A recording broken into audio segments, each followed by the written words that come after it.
Hello everyone, ভিডঙ্কর.কম ওয়েবসাইটে তোমাদের সবাইকে স্বাগত জানাই। আমি সৌরভ দে, তোমাদের ম্যাথ টিউটর। এখানে দেখো আমাদের প্রশ্নটি দেওয়া আছে ওয়াই এবং জেড এর সমান্তরীয় মধ্যক এক্স। এই কথাটার মানেটা কি? এই কথাটার মানে হলো ওয়াই, এক্স এবং জেড এরা সমান্তর প্রগতিতে আছে। আবার 1/x এবং 1/y এর সমান্তরীয় মধ্যক জেড, অর্থাৎ আমরা বলতে পারি 1/x, 1/z এবং 1/y সমান্তর প্রগতিতে আছে। তাহলে এই তিনটি সংখ্যা সমান্তর প্রগতি মানে কিনা এক্স থেকে ওয়াই এর যা ডিস্টেন্স, জেড থেকে এক্স এর ডিস্টেন্স একই। অর্থাৎ আমরা বলতে পারি এক্স মাইনাস ওয়াই এর মানটা হবে জেড মাইনাস এক্স এর সাথে সমান। ঠিক আছে, আবার আমরা এই রিলেশনটা থেকে তাহলে কি বলতে পারি, 1/z থেকে 1/x এর যা ডিস্টেন্স 1/y থেকে 1/z এর সেম হবে। অর্থাৎ 1/z মাইনাস 1/x এর ভ্যালু হবে 1/y মাইনাস 1/z। ওকে, তো আমরা কি করছি, এই রিলেশনটা আমরা লসাগু করে দিই। তাহলে বাম দিকে লসাগু করলে আসবে এক্স জেড এবং লবে কি আসবে এক্স মাইনাস জেড। একইভাবে ডান দিকে লসাগু আসবে ওয়াই জেড, লবে কি আসবে না জেড মাইনাস ওয়াই। ঠিক আছে, এবারে দেখো অ্যাকচুয়ালি এখানে জেড রয়েছে, এখানে হরে জেড রয়েছে, তো স্বাভাবিকভাবেই জেড বোথ সাইড থেকে কেটে যাবে। আর জেড তো অবশ্যই জিরো হতে পারবে না, তার কারণ কি না 1/z আমাদের একটা সংখ্যা দেওয়া আছে। তো মানে জেড কখনোই এখানে জিরো হতে পারবে না, সেই কারণে আমরা এখান থেকে বোথ সাইড থেকে জেড ক্যান্সেল আউট করব এবং কোনাকুনি গুণ করে দেবো। অর্থাৎ ওয়াই এর সাথে গুণ হয়ে যাবে এক্স মাইনাস জেড এর এবং এক্স এর সাথে গুণ হয়ে যাবে জেড মাইনাস ওয়াই এর। ঠিক আছে, এবারে দেখো আমরা এই রিলেশনটাকে কাজে লাগাবো। আমাদের এখানে কি ছিল, এক্স মাইনাস ওয়াই সমান জেড মাইনাস এক্স। ঠিক আছে, আমরা ওখানে একটা,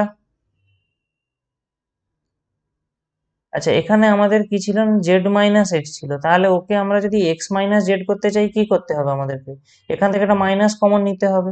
অর্থাৎ আমরা অ্যাকচুয়ালি পেয়ে যাবো X minus Y equal to minus of Z minus, sorry X minus Z, X minus Y equal to minus of X minus Z.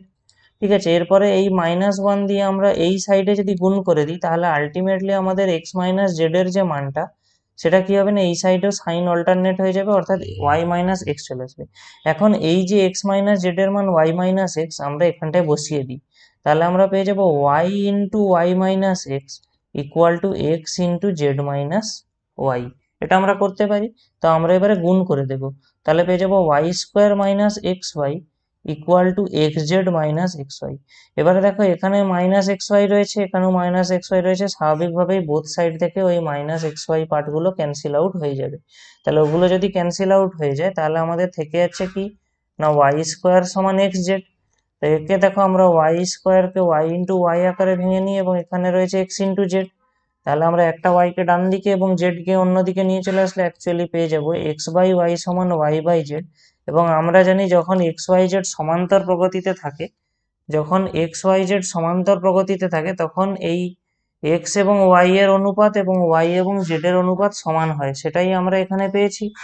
অর্থাৎ আমরা এখানে তাহলে কি পেলাম না এক্স ওয়াই জেড জিপি তে রয়েছে। জিপি মানে হলো জিওমেট্রিক প্রোগ্রেশন বা যাকে গুণোত্তর প্রগতি বলা হয়। তাহলে এক্স ওয়াই জেড গুণোত্তর প্রগতিতে রয়েছে।